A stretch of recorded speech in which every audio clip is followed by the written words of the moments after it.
Hi, it's time for another verb of the day.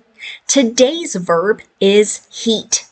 Let's take a moment to look at some of the definitions or the ways the verb heat gets used. The first way you'll hear heat be used as a verb is to mean to make something hot or warm, or for something to become hot or warm.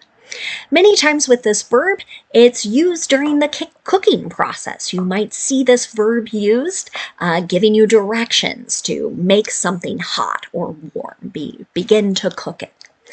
Now, a second way you might hear heat used is to mean for something to become more intense or for it to become more exciting.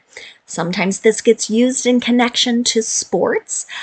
Sometimes it's used to talk about business and like a really strong interest, a strong market within a particular sector. A third way to use the verb heat is to describe a person who is becoming more excited about something. And I should note that third way is not as common as the first two. First two are far and away more common ways to use the verb heat. You should know that the verb heat is a regular verb. To make the progressive form of this verb, all I need to do is add ing to form heating. To make the past tense and participle forms of the verb, I'm going to add ed. My base verb heat ends in a T sound. And this means when I add the ed ending, I'm going to add an extra syllable to the end of the word. And I'm going to make an id sound as I'm producing that ed sound. So the past tense and participle forms should sound like this. Heated, heated.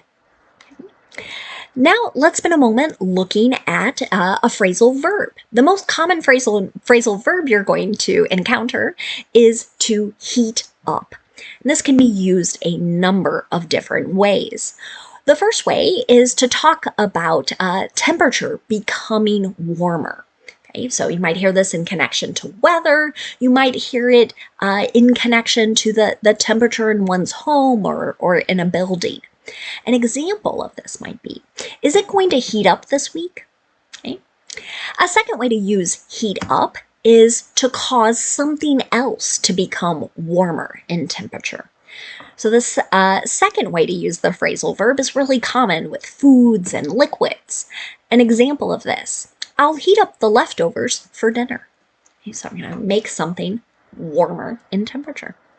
A third way we can use heat up is to mean to intensify.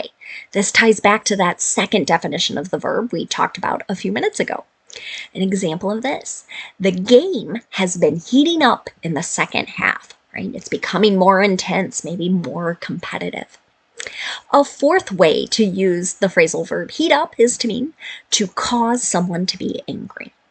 Now, I want to note, I live in the Midwest of the United States. This isn't something I hear people use all that often, but we know there are many different forms of English, and it can sound very different in different parts of the world.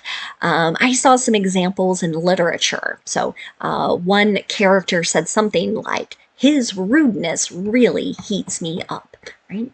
So she's just saying, because he's rude, it's making me angry. Okay. Now let's continue practicing our verb of the day in two different verb tenses. Today we'll practice the simple past tense and the simple future with a focus on will. Let's start with the simple past tense. We use this verb tense to talk about completed actions that have occurred at a known point in the past. Okay. Sometimes when you're reading past tense sentences, you might notice time signals. This could be a word like yesterday or a phrase like last week, or maybe even a specific date. And the nice thing about our sentences in the simple past tense is that our structure is going to stay the same no matter what our subject is. So in the affirmative or the positive, we're going to have our subject, and then we're going to have the ed form of our verb because this is a regular verb. Here's an example. Some housing markets heated up last month while others stayed cool. So this is going back to that definition of intensifying, right? So this might mean houses were selling much faster in certain areas or cities within the US, while others, maybe the houses weren't selling as fast. Let's talk about making a negative sentence in the simple past tense. To do this, I have my subject, I use did not, and then the base verb. You might also hear the contraction didn't, and then the base verb. Here's another example. It didn't heat the frozen food all the way through. Okay, so you might imagine I've taken something out of a microwave, I go to take a bite, and oh my goodness, something in the middle is still kind of cold. Okay? That's what's being described there. In the final example sentence, a yes or no question. To do this, I start with did, then I have my subject, and then the base verb.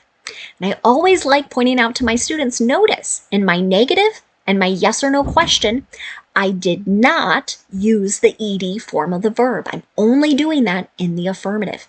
Here's my yes or no question. Did you heat the oil in the pan? This might be a question. I want to know, is that completed? Am I ready maybe for the next step in my recipe? Now let's talk about the simple future. We are going to specifically talk about will today, which is really common when people make predictions, when they make promises or offers. You might occasionally hear someone use will with a plan, but those first three ways I described are more common. And the nice thing about making sentences in the simple future with will is that my structure stays the same no matter what my subject is. So in the affirmative, I'm going to have my subject, I'm going to have will, and then I'm going to have the base verb. You can see that in my example. This recipe won't heat up your home in the summer, right? So it's not going to increase the temperature. So maybe I'm not turning on an oven, I'm not turning on a stove, which will produce warmth, heat, right? Now let's look at a negative simple future sentence. To do this, I have my subject, I use will not, and then the base verb. You might also hear the contraction won't. Here's another example. It won't heat up until Sunday afternoon. This might be a sentence that a meteorologist, you might know this as a weather person from TV, right? They're making a prediction about the temperature over the next few days. Finally, let's look at making a yes or no question in the simple future with will. To do this, I start with will, then I have my subject, and then the base verb. Here's my last example. Will you heat up some water so that we can make some tea? Right? So now we're talking about making the water warmer in order to make tea. Now let's spend a moment looking at some words that are related to our verb heat. And the first word we're going to talk about today is just the noun form of this word. The noun heat can have many different meanings. We're going to talk about 4 of them today. The first way you hear it used is just to refer to the quality of something being hot. An example of this might be, he's very sensitive to the heat and the cold, right? So this might be someone who just does not do well with extremely hot or extremely cold temperatures. There might be a medical condition that makes it more challenging. Now, a second way you might hear heat used is to refer to a preliminary round in some type of race or contest. I feel like this is really common to hear in track and field. You might hear it in the sport of swimming as well. Maybe you're participating in some type of race and you see a friend, another competitor who's doing the same event. You might say, which heat are you in? Which heat? And sometimes there's just one heat of an event, but in really large competitions, there can be many, many, many heats. Now, a third way you might hear the noun heat used is to refer to the source or the level of heat for cooking. Okay? So you might see something like remove the pan from the heat. Right? So might be taking something off the stove, off a burner that has been creating heat.